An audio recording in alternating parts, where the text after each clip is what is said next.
diante de fatos que estão muito distantes disso que nós estamos assistindo hoje.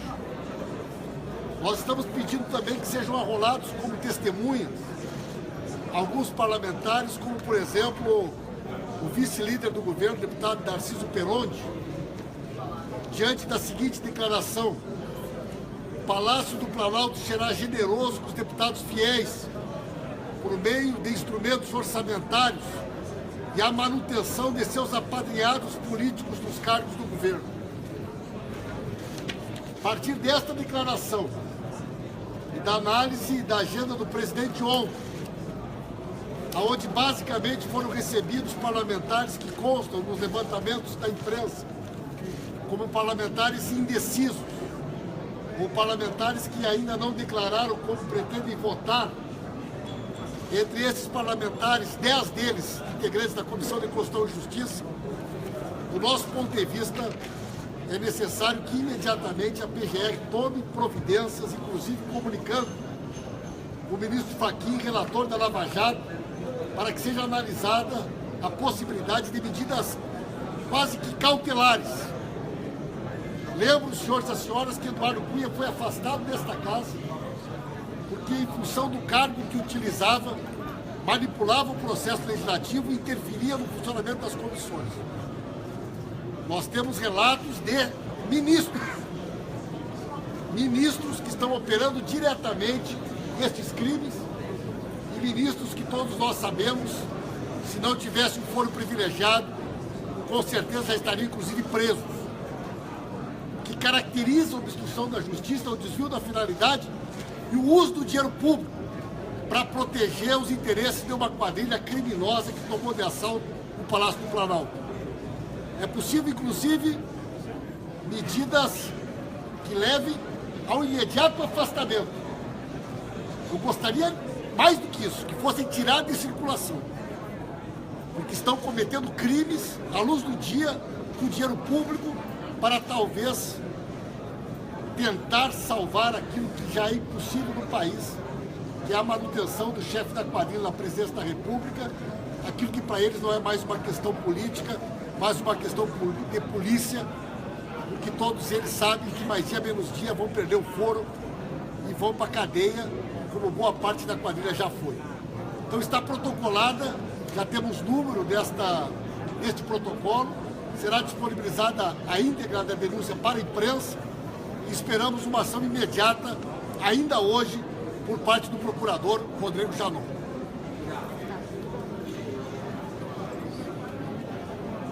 Ontem, no dia de ontem, no dia de hoje, Michel Temer recebeu, só no dia de ontem, mais de 30 parlamentares que estavam na agenda. Fora da agenda, recebeu inclusive Paulo Maluf para aconselhá-lo. E nesse momento que falta recurso no passaporte, faltam recursos para ações da Polícia Federal e outras ações importantes, hospitais do Brasil que não estão recebendo recurso, cito um deles, que é o Hospital São Paulo, da Unifesp em São Paulo. O governo de Temer gasta 4 bilhões e 200 milhões para a compra de parlamentares das suas bases parlamentares. Dinheiro de emenda e recursos, como disse também Paulo Pimenta, recursos que não são de emendas parlamentares, são recursos orçamentários, desrespeitando a LDO e nomeação de cargos. É fundamental que essas medidas sejam suspensas, que esses recursos não possam ser destinados para essa finalidade e essas pessoas não sejam nomeadas. Então são essas as providências que nós estamos pedindo. Passo a palavra ao deputado Henrique Fontana. Pessoal, eu só quero reforçar um argumento que os meus dois colegas signatários, né, desta representação que fazemos ao Ministério Público Federal colocaram. A crise institucional do nosso país se agrava a cada semana e a cada dia. E a causa principal desta crise institucional é a manutenção de Michel Temer na presidência da República. É a primeira vez que alguém permanece com a caneta de presidente da República com a possibilidade de nomear, liberar emendas, como uma verdadeira guerra de um vale-tudo para se manter no poder, porque o poder para Michel Temer hoje significa a possibilidade dele se livrar de uma muito provável prisão quando ele deixar de ser presidente da República. Ele está usando algo que é sagrado na democracia. A imunidade processual, um único cidadão brasileiro tem a cada 4 anos, que é aquele que o povo brasileiro escolheu como presidente da República, exatamente para proteger o voto popular. E ele está usando o cargo de presidente da República para manter esta imunidade processual, para se defender das acusações extremamente consistentes de crime de corrupção passiva, crime de obstrução da justiça e crime de formação de quadrilha. É a primeira vez na história do Brasil que alguém permanece na presidência da República fazendo do Palácio do Planalto um verdadeiro bunker para ser usado contra o povo brasileiro, para manter, como disse o deputado Paulo Pimenta, e eu assino embaixo, uma quadrilha no poder de dirigir os destinos do nosso país. Por isso esta representação é muito importante. Nós precisamos ter uma votação na CCJ e no plenário. Na CCJ deve ocorrer dentro de 2 semanas. E aproveito para mais uma vez pedir e pressionar o presidente Rodrigo Maia para que a votação no plenário seja marcada para um domingo. Nós precisamos que esta votação no plenário seja protegida ao máximo do uso destas verbas públicas, destes cargos que estão sendo feitos de forma vergonhosa pelo presidente em exercício ilegítimo da presidência do Brasil, Michel Temer.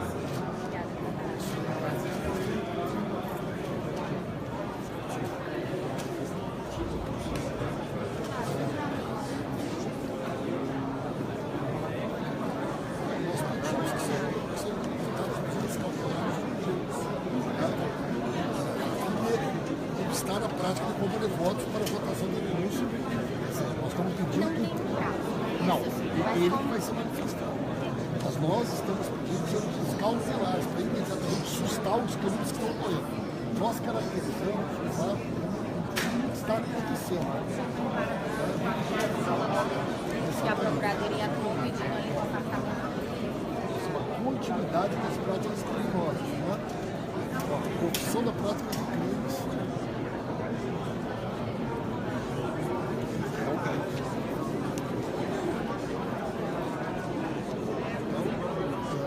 Não pode realmente ter uma decisão a qualquer momento. Pode ser hoje, pode ser amanhã. De flagrante. Crimes que estão ocorrendo. Depende do entendimento do procurador aceitar esse entendimento. Basicamente, no caso, o Moreira Franco. Achamos uma flagrante que a gente queria pedir uma prisão. Mas os dois ou o presidente Temer não? Eles têm que manter essa imunidade, né? Mas no caso dos ministros, mesmo tendo foro, havendo flagrante, poderia ocorrer a prisão. Né? E os demais envolvidos no esquema. Bem, deputado, só uma dúvida, não sei se eu perdi isso. Aqui vocês pedem, especificam o tipo de medida cautelar que poderia ser tomada? Aqui. Né? Medidas cautelares urgentes que têm necessário a fim de sustar o que está acontecendo. O que poderia ser? Proibir nomeações, afastar o Padilha e o Moreira Franco, suspender essa execução orçamentária em desacordo com a DNDO, da maneira que está vindo. Vou te dar um exemplo. Sim. Vou te dar um exemplo para vocês. Pega recursos das universidades. Lá no Rio Grande do Sul, no primeiro semestre, peguei o CEF hoje, o governo gastou R$238 por aluno na rubrica de investimentos das universidades.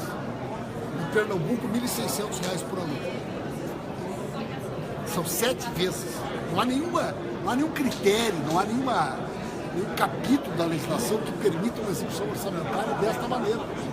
Ela é linear. Então você tem 7 vezes mais.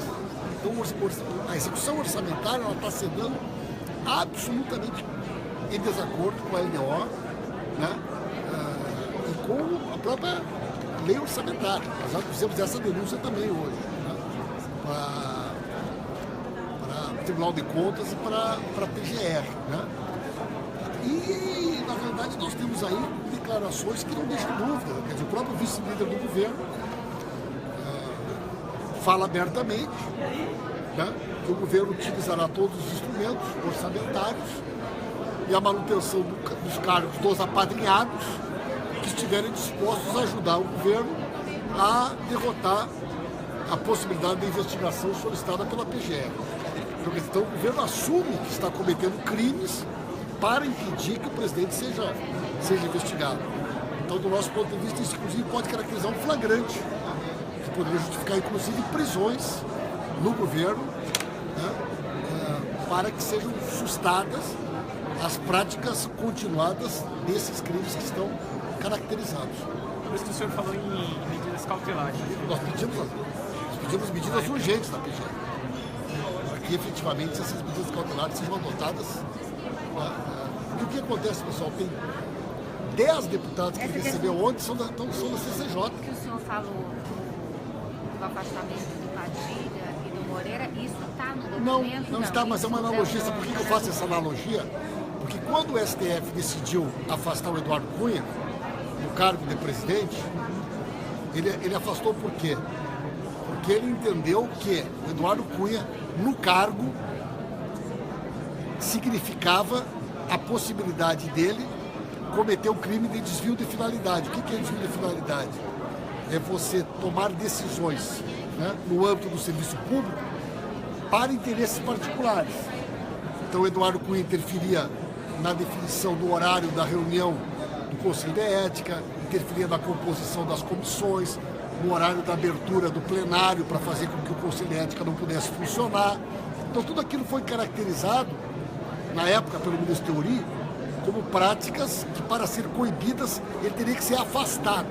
Então, ele foi cautelarmente afastado. Na época, ele não perdeu o cargo e ele não foi preso, ele foi afastado da função para evitar a obstrução da justiça. Nós entendemos que existem agentes públicos que precisam ser imediatamente coibidos da prática criminosa que estão realizando. Isso caracteriza, inclusive, flagrante.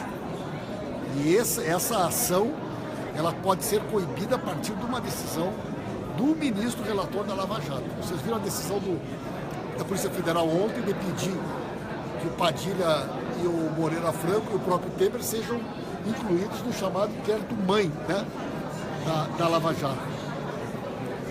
Eu entendo que seria prudente que fosse tomada alguma medida nesse sentido. Ok, pessoal? Obrigado.